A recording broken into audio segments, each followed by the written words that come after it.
This is exactly what you guys were waiting for, isn't it? A warm drink with some egg batter in it. And let me explain how that actually happened before whipping up the best possible recipe for one of these bad boys called the Tom and Jerry. And I'm gonna be very honest, I've never made this drink before. As so many drink origin stories, we don't really know what happened more than 200 years ago. Here are the 3 possibilities when it comes to the inventors or origin stories of the Tom and Jerry cocktail. But first, it's very unlikely that the cat and the mouse and the drink are all related. The UK author Piers Egan wrote a book in 1821 called Life in London. His main characters were named, you guessed it, Corinthian Tom and Jerry Hawthorne. So people claim he just named an already existing drink to promote his book. And there was an alehouse called the Tom and Jerry Shop, as Tom and Jerry was slang for ale since the late 1700s.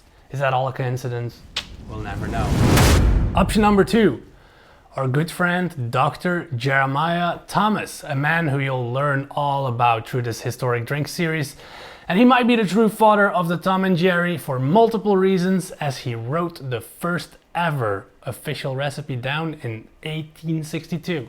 His name is a good indicator. Jerry Thomas, Jerry Tom, Tom and Jerry.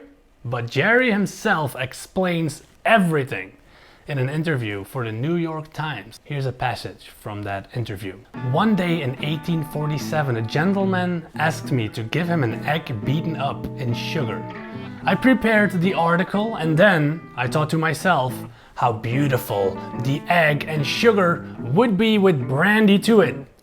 I ran to the gentleman and says I, if you'll only bear with me for 5 minutes, I'll fix you up a drink that will do your heartstrings good.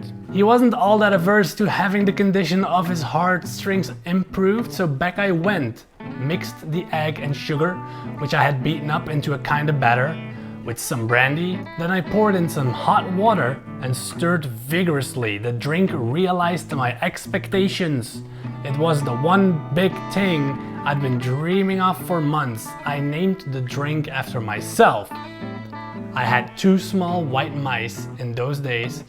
One of them is called Tom and the other one was called Jerry. The abbreviations in the drink, as Jeremiah P. Thomas, would have sounded rather heavy and that wouldn't have done for a beverage. A little narcissistic, but okay. Option 3. There's an article from 1827 that mentions this drink and it is kinda hilarious. At the police court in Boston last week, a lad about 13 years of age was tried for stealing a watch. In the course of the trial, it appeared that the prosecutor sold to the lad under the name of Tom and Jerry a composition of baking soda, eggs, sugar, nutmeg, ginger, allspice and rum. A female witness testified that the boy appeared to be perfectly deranged, probably in consequence of the hell broth that he had been drinking. So why they didn't change the name from Tom and Jerry to hell broth will forever be a mystery. Jerry Thomas most likely didn't invent this cocktail. This is a complicated as fuck topic, at least to me it is. He is solely responsible for the popularity of it. This drink became a staple every winter until the 1950s. Different versions are discussed in bartender circles until today. Do we use rum? Do we use brandy? Do we use hot water? Do we use hot milk? I'm gonna follow the majority and use both spirits and hot milk. I'm using coconut milk because my tummy does not like real milk. So here's all the steps for the perfect Tom and Jerry. 1. We start with separating the yolks and the whites of 6 eggs. 2. We beat the egg whites to a stiff froth and we scramble the yolks until they are blended. 3. We fold together the yolks and the egg whites and add 450 grams of sugar. 4.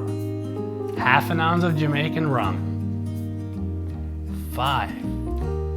3/4 of a spoon of cinnamon, a 1/4 spoon of allspice, a 1/4 spoon of grounded cloves, a 1/4 spoon of nutmeg, and 6. Mix everything until it looks like a batter. 7. Take the preheated mug. 8. Add 1 ounce of batter. 9. Add 1 ounce of cognac. 10. Add 3 ounces of hot milk. 11. Garnish with fresh nutmeg. And before I let you guys go, here's a little safety tip. Refrigerate and use this batter in the next 6 hours after making it. You're working with raw eggs.